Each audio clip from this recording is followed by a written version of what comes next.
ഇന്ന് പ്രത്യേകം പ്രാർത്ഥിക്കുമ്പോൾ കർത്താവേ, അങ്ങയുടെ സന്നദ്ധിയിലേക്ക് ഇന്ന് വചനം കേട്ട എല്ലാവരെയും ഓർക്കുവാണ്. അതിൽ 100 ആവശ്യങ്ങളുള്ളവരുണ്ട്.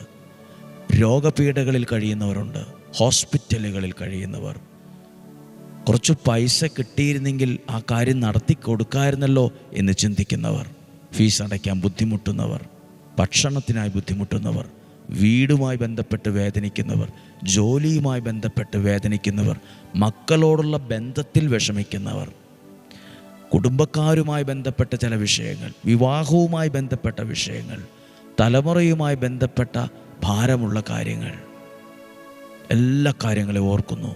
നല്ല ദൈവത്തിൻ്റെ കരങ്ങളിൽ ഏൽപ്പിച്ചു കൊടുക്കുന്നു. ബൈബിൾ പറഞ്ഞൊരു വാക്കാണ് പകർന്നു കൊടുക്കുക. ഞാനതാ ചെയ്യുന്നത്. പകർന്നു കൊടുക്കുക. ദൈവസ്നേഹത്തെ, പ്രാർത്ഥനയെ, വചനത്തെ പകർന്നു കൊടുക്കുക. അവർ അനുഗ്രഹിക്കപ്പെട്ടോളും.